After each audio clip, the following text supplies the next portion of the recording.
Assalamualaikum warahmatullahi wabarakatuh. Puji dan syukur atas kehadirat Allah Subhanahu wa Ta'ala, sehingga kami bisa berkumpul pada hari ini dalam menjalankan tugas kami, yaitu mempresentasikan hasil diskusi dari kelompok kami, yaitu kelompok 1 dengan materi manajemen puskesmas dalam mata kuliah organisasi dan manajemen pelayanan kesehatan dengan dosen pengampu, yaitu Ibu Reski Dewi Pratiwi. Perkenalkan, saya Inneke Ramadhani Putri Apriliani sebagai moderator yang akan membimbing jalannya presentasi pada hari ini. Adapun teman-teman kelompok saya, yaitu Riksa Diva Wulandari, Rehana Rahmania, Elvina Agustina, Mardiana, Arsy Nur Fadila, Dian Atika, Maharani, Aprilia Ersa Pratiwi, dan Winda Sari. Untuk materi pertama akan dibacakan oleh teman saya, yaitu Saudari Riksa Diva Wulandari. Saya atas nama Riksa Diva Wulandari akan menjelaskan mengenai apa itu puskesmas. Apa itu puskesmas?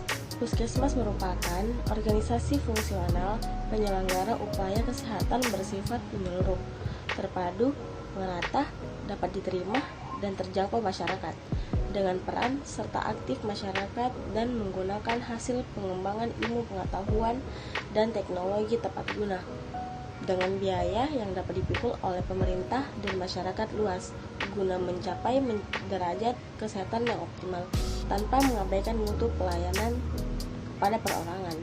Selanjutnya, visi dan misi puskesmas. Visi puskesmas itu yang pertama, lingkungan sehat, perilaku sehat, cukupan pelayanan kesehatan yang bermutu, dan derajat kesehatan penduduk kecamatan. Misinya yang pertama, menggerakkan pembangunan berwawasan kesehatan di wilayah kerjanya. Kedua, mendorong kemandirian hidup sehat bagi keluarga dan masyarakat di wilayah kerjanya. Ketiga, memelihara dan meningkatkan mutu pemerataan dan keterjangkauan pelayanan kesehatan yang diselenggarakan. Keempat, memelihara dan meningkatkan kesehatan perorangan, keluarga, dan masyarakat beserta lingkungannya. Baik, terima kasih Saudari Riksa Diva Wulandari. Untuk materi selanjutnya akan dibacakan teman saya, yaitu Saudari Rehana Rahmania. Terima kasih atas kesempatan yang telah diberikan. Baiklah, saya akan membacakan manajemen puskesmas, yaitu untuk terselenggaranya berbagai upaya kesehatan perorangan dan upaya kesehatan masyarakat yang sesuai dengan asas penyelenggaraan puskesmas perlu ditunjang oleh manajemen puskesmas yang baik. Manajemen puskesmas adalah rangkaian kegiatan upaya yang bekerja secara sistematis untuk menghasilkan iuran puskesmas yang efisien dan efektif. Baik, terima kasih untuk Saudari Rehana Rahmania. Untuk slide selanjutnya akan dibacakan oleh Saudari Elvina Agustina. Baiklah, terima kasih atas kesempatan yang telah moderator berikan kepada saya. Saya Elvina Agustina akan melanjutkan pemaparan materi dari manajemen puskesmas, di mana sebelumnya teman-teman saya telah menjelaskan apa itu puskesmas, visi-misi dari puskesmas, dan bagaimana manajemen puskesmas. Dan selanjutnya saya akan membahas mengenai model-model manajemen. Nah, yang pertama ada model PIE, Planning, Implementation, dan Evaluasi, yang mana model ini adalah model yang paling sederhana. Dikatakan sederhana karena hanya meliputi 3 fungsi saja, yaitu fungsi perencanaan, fungsi implementasi, dan evaluasi sumber daya agar mencapai tujuan yang ditetapkan. Nah, yang kedua ada model POC, Planning, Organizing, Actuating, dan Controlling. Perlu kita ketahui perkembangan dari ilmu manajemen dimulai berdasarkan konsep yang diajukan oleh Frederick W. Taylor, yang pada masa beliau dianggap sebagai bapak skin manajemen. Taylor mengatakan bahwa untuk dapat melaksanakan proses manajemen, terdapat 4 fungsi yang harus dijalankan, yaitu yang pertama, fungsi perencanaan atau plan. Yang kedua, fungsi pengorganisasian atau organization. Yang ketiga, fungsi menggerakkan atau actuating. Dan yang keempat adalah fungsi pengawasan atau controlling. Namun, pengertian tersebut mengalami transformasi di mana seorang ahli bernama Henry Fayol yang mengatakan bahwa manajemen melaksanakan 5 fungsi utama, yaitu yang pertama, merencanakan aktivitas yang akan dilakukan, kemudian mengorganisasikan untuk mencapai rencana tersebut. Langkah berikutnya, mengarahkan secara langsung atau direct sumber daya yang dimiliki untuk melaksanakan rencana dan memimpin atau landing sumber dayanya. Akhirnya, mengendalikan atau dapat dikatakan kontrol sumber daya agar tetap beroperasi secara optimal. Nah, model yang ketiga yaitu model P1, P2, dan P3, yang mana tujuan P1 atau perencanaan adalah meningkatkan cakupan pelayanan program prioritas yang mempunyai daya ungkit terbesar terhadap penurunan angka kematian bayi, anak balita, dan fertilitas dalam wilayah kerjanya yang pada gilirannya dapat meningkatkan fungsi puskesmas. Sedangkan tujuan utama P2 atau penggerak dan pelaksana yaitu meningkatkan fungsi puskesmas melalui peningkatan kemampuan tenaga puskesmas untuk bekerja sama dengan tim dan membina kerjasama lintas program dan lintas sektoral. Tujuan PP3 atau pengawas, pengendali, dan penilaian yaitu untuk mendapatkan gambaran tentang tingkat perkembangan fungsi puskesmas serta berkala dalam rangka pembinaan dan pengembangannya. Model yang keempat yaitu model ARIF, analisis, rumusan, rencana, dan implementasi, dan forum komunikasi. Nah, model ini digunakan oleh organisasi yang bergerak di bidang partisipasi atau peran terhadap masyarakat. Model yang kelima adalah model ARIME, analisis, rumusan, rencana, implementasi, monitoring, dan evaluasi.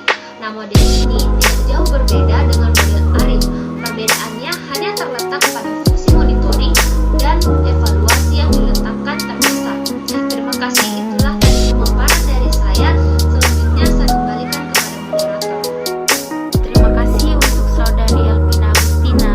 Slide selanjutnya akan dibawakan oleh teman saya yaitu saudari Mardiana. Instrumen manajemen terbagi menjadi 3 bagian, yaitu yang pertama, tingkat perencanaan puskesmas. Nah, perencanaan tingkat puskesmas itu merupakan penyusunan secara kegiatan di dalam tingkat puskesmas untuk tahun yang akan datang. Kemudian, di dalam penyusunannya itu dapat dilakukan secara sistematis untuk mengatasi permasalahan kesehatannya. Selanjutnya, bagian yang kedua itu lokakarya mini puskesmas. Lokakarya mini puskesmas merupakan suatu pertemuan antar petugas puskesmas dengan sektor terkait untuk meningkatkan kerjasama tim atau dapat memantau cakupan pelayanan puskesmas, sehingga juga dapat membina peran serta masyarakat secara terpadu agar dapat meningkatkan fungsi puskesmas. Kemudian yang ketiga itu penilaian kinerja puskesmas. Penilaian kinerja puskesmas adalah suatu upaya untuk melakukan penilaian hasil kerja prestasi di dalam puskesmas. Baiklah, saya akan melanjutkan materi tentang PTP atau biasa yang dikatakan perencanaan tingkat puskesmas. Dalam perencanaan puskesmas adalah fungsi manajemen puskesmas yang pertama dan menjadi landasan, serta titik tolak pelaksanaan fungsi-fungsi ke manajemen lainnya. Kemudian, perencanaan puskesmas merupakan inti kegiatan manajemen puskesmas karena semua kegiatan manajemen itu dapat diatur dan diarahkan oleh perencanaan. Terima kasih untuk Saudari Mardiana. Slide selanjutnya akan dibacakan oleh teman saya, yaitu Saudari Arsi Nurfadila. Baik, terima kasih atas kesempatan yang telah diberikan. Di sini saya akan menjelaskan tentang tahapan-tahapan dalam penyusunan perencanaan tingkat puskesmas. Seperti yang bisa kita lihat pada slide ini, di sini terdapat 4 tahapan, yaitu yang pertama persiapan, selanjutnya ada analisis situasi dan penyusunan rencana usulan kegiatan atau sering disebut dengan RUK. Dan yang terakhir ada penyusunan rencana pelaksanaan kegiatan. Yang pertama adalah persiapan. Persiapan adalah proses di mana kita mempersiapkan data yang akan dianalisis sehingga untuk selanjutnya dapat mempermudah perencanaan yang akan dibuat. Dan yang kedua adalah analisis situasi penyusunan. Analisis situasi merupakan langkah awal proses penyusunan atau biasa disebut dengan rencana operasional puskesmas yang bertujuan untuk identifikasi masalah. Secara konseptual, analisis situasi puskesmas adalah proses berikut kecenderungannya dengan faktor-faktor yang mempengaruhi masalah tersebut, serta potensi sumber daya puskesmas yang dapat digunakan untuk melakukan intervensi. Analisis situasi ini akan menghasilkan rumusan masalah dan berbagai faktor yang berkaitan dengan masalah kesehatan masyarakat di wilayah kerja puskesmas, serta potensi sumber daya puskesmas yang dapat digunakan untuk melakukan intervensi. Langkah ini dilakukan dengan mengumpulkan dan menganalisis data atau fakta yang berkaitan dengan masalah kesehatan masyarakat di wilayah kerja puskesmas. Analisis ini meliputi data umum dan data khusus, di mana data umum berupa peta wilayah dan data sumber daya yang dalam hal ini adalah ketenagaan, obat dan bahan habis pakai, peralatan, sumber pembiayaan, sarana prasarana, data peran serta masyarakat, data penduduk dan sarana di program, data sekolah, dan data listrik. Ketiga adalah rencana usulan kegiatan. Dalam tahap ini dibagi lagi menjadi 2 tahap, yaitu analisis masalah dan penyusunan RUK itu sendiri. Analisis masalah meliputi proses identifikasi masalah, prioritas masalah, proses merumuskan masalah, dan mencari tahu apa sebenarnya penyebab dari masalah tersebut. Yang kedua adalah penyusunan RUK. Pada dasarnya, RUK harus memperhatikan berbagai kebijakan yang berlaku secara global, nasional maupun daerah sesuai dengan hasil kajian data dan informasi yang tersedia di puskesmas. Puskesmas harusnya mempertimbangkan masukan dari masyarakat melalui konsul kesehatan, kecamatan, atau badan penyantun puskesmas. Rencana usulan kegiatan harus dilengkapi pula dengan usulan pembiayaan untuk kebutuhan rutin, sarana prasarana, dan operasional puskesmas. RUK yang disusun tersebut merupakan RUK untuk tahun yang mendatang. Penyusunan RUK tersebut disusun pada bulan Januari tahun berjalan, berdasarkan hasil kajian pencapaian kegiatan pada tahun sebelumnya. Dalam hal ini diharapkan penyusunan RUK telah selesai dilaksanakan di puskesmas pada akhir bulan Januari tahun berjalan. Setelah menyusun, kemudian RUK tersebut dibahas di Dinas Kabupaten Kota, kemudian diajukan ke pemerintah daerah kabupaten kota melalui Dinas Kesehatan Kabupaten Kota. RUK yang terangkum dalam usulan Dinas Kesehatan Kabupaten Kota akan diajukan ke DPRD untuk memperoleh persetujuan pembiayaan dan dukungan politis. Setelah mendapat persetujuan, selanjutnya diserahkan ke puskesmas melalui Dinas Kesehatan Kabupaten Kota. Berdasarkan alokasi biaya yang disetujui tersebut, puskesmas menyusun rencana pelaksanaan kegiatan. Dan tahapan yang terakhir adalah penyusunan rencana pelaksanaan kegiatan. Setelah RUK disetujui dengan alokasi biaya yang ditentukan, puskesmas membuat rencana pelaksanaan kegiatan. Sumber pembiayaan puskesmas selain dari anggaran daerah adalah dari pusat dan pinjaman atau bantuan luar negeri yang dialokasikan melalui Dinas Kesehatan Kabupaten Kota.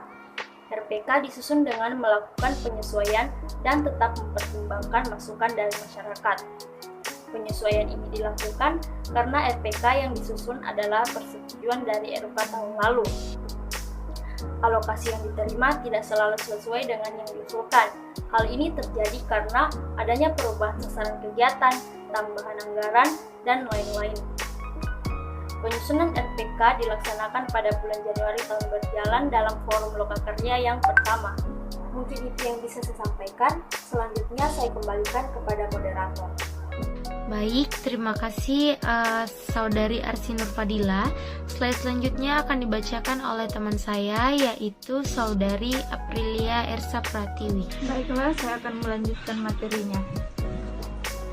Penyusunan rencana kegiatan puskesmas meliputi yang pertama adalah upaya kesehatan wajib. Apa itu upaya kesehatan wajib? Upaya kesehatan wajib dilakukan upaya pencegahan pemberantasan penyakit menular atau upaya perbaikan gizi masyarakat. Yang kedua, upaya kesehatan pengembangan. Apa itu upaya kesehatan pengembangan?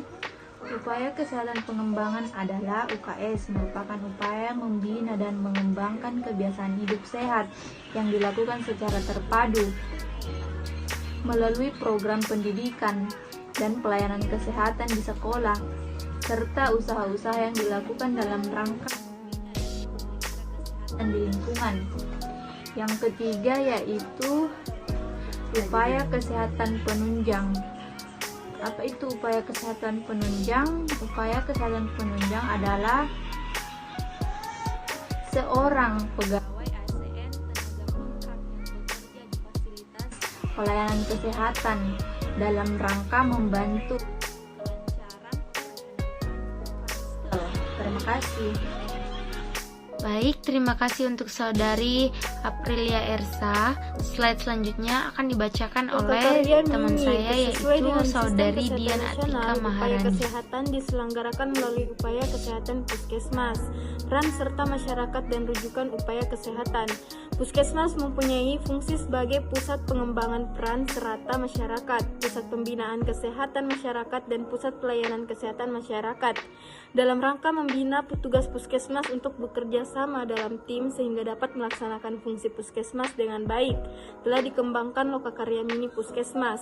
Lokakarya Mini Puskesmas merupakan suatu pertemuan antar petugas puskesmas dan petugas puskesmas dengan sektor terkait lintas sektoral untuk meningkatkan kerjasama tim, membantu cakupan pelayanan puskesmas, serta membina peran serta masyarakat secara terpadu agar dapat meningkatkan fungsi puskesmas ditinjau dari fungsi manajemen yang terdiri dari perencanaan, pergerakan, pelaksanaan, dan pengawasan pengendalian penilaian. Maka Lokakarya Mini Puskesmas merupakan penerapan pergerakan. Adapun tujuan dilakukannya Lokakarya Mini adalah sebagai berikut, yaitu 1. Tujuan umum, meningkatkan fungsi puskesmas melalui pergerakan pelaksanaan puskesmas, bekerja sama dalam tim dan membina kerjasama lintas program serta lintas sektoral. Yang kedua yaitu tujuan khusus, yaitu A. Tergalangnya kerjasama dalam tim antar tenaga puskesmas dan pelaksana. B. Terselenggaranya lokakarya bulanan antar tenaga puskesmas dalam rangka pemantauan hasil kerja tenaga puskesmas dengan cara membandingkan rencana kerja bulan lalu dari setiap petugas dengan hasil kegiatannya dan membandingkan cakupan kegiatan dari daerah binaan dengan targetnya serta tersusunnya rencana kerja bulan berikutnya. C. Tergalangnya kerjasama lintas sektoral dalam rangka pembinaan dan pengembangan peran serta masyarakat secara terpadu. D. Terselenggaranya lokakarya tribulanan lintas sektoral dalam rangka mengkaji kegiatan kerjasama lintas sektoral dan tersusunnya rencana kerja tribulan berikutnya. Manfaatnya adalah mengevaluasi kegiatan yang telah dilakukan pada bulan lalu dan untuk merencanakan kegiatan yang akan dilakukan. Terima kasih. Terima kasih untuk Saudari Diana Atika Marhani. Selanjutnya akan dibacakan oleh teman saya, yaitu Saudari Windasari. Baiklah, saya akan melanjutkan materinya, yaitu penilaian kinerja puskesmas dan kinerja puskesmas. Penilaian kinerja puskesmas adalah suatu upaya untuk melakukan penilaian hasil kerja atau prestasi puskesmas. Pelaksanaan penilaian dimulai dari tingkat puskesmas sebagai instrumen pengawas diri, karena setiap puskesmas melakukan penilaian kinerjanya secara mandiri. Kemudian Dinas Kesehatan Kabupaten atau Kota melakukan verifikasi hasilnya. Adapun aspek penilaian meliputi hasil pencapaian, cakupan dan manajemen kegiatan termasuk mutu pelayanan khusus bagi puskesmas yang telah mengembangkan mutu pelayanan. Atas perhitungan seluruh puskesmas berdasarkan hasil verifikasi, Dinas Kesehatan Kabupaten atau Kota bersama puskesmas dapat menetapkan puskesmas ke dalam kelompok 1, 2, dan 3 sesuai dengan pencapaian kinerjanya. Pada setiap kelompok tersebut, Dinas Kesehatan Kabupaten atau Kota dapat melakukan analisis tingkat kinerja puskesmas berdasarkan rincian nilainya, sehingga urutan pencapaian kinerja dapat diketahui serta dapat dilakukan pembinaan secara lebih mendalam dan terfokus. Adapun tujuan penilaian kinerja puskesmas. Tujuan penilaian puskesmas terbagi menjadi dua, yaitu tujuan umum dan tujuan khusus. Tujuan umum yaitu untuk tercapainya tingkat kinerja puskesmas yang berkualitas secara optimal dalam mendukung pencapaian tujuan pembangunan kesehatan kabupaten atau kota. Selanjutnya yaitu tujuan khusus. Tujuan khusus yaitu 1. Mendapatkan gambaran tingkatan pencapaian hasil cakupan mutu kegiatan serta manajemen puskesmas pada akhir tahun kegiatan. Yang kedua yaitu mendapatkan gambaran tingkat pencapaian hasil cakupan dan mutu kegiatan serta manajemen puskesmas pada akhir tahun kegiatan. Yang ketiga, mengetahui tingkat kinerja puskesmas pada akhir tahun berdasarkan urutan peringkat kategori kelompok puskesmas.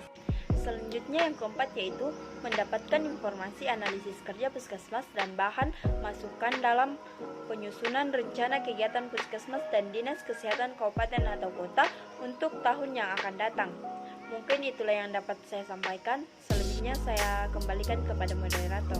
Itulah tadi yang telah dibacakan atau materi yang telah dipaparkan oleh teman-teman dari kelompok 1.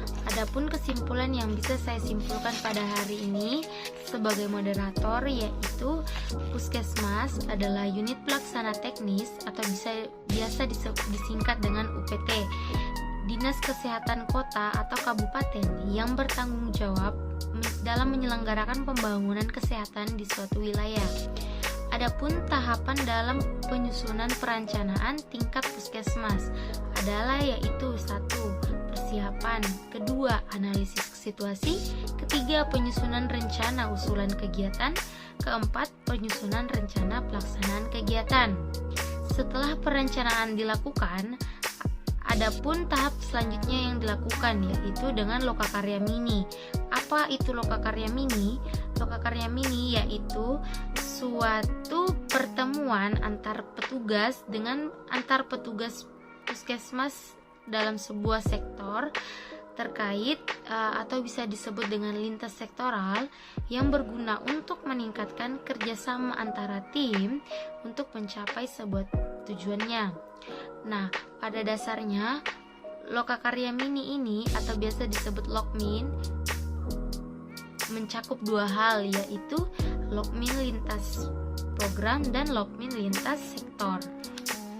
Itulah tadi yang dapat saya sampaikan kesimpulannya serta pemaparan dari teman-teman kelompok saya tentang materi manajemen puskesmas.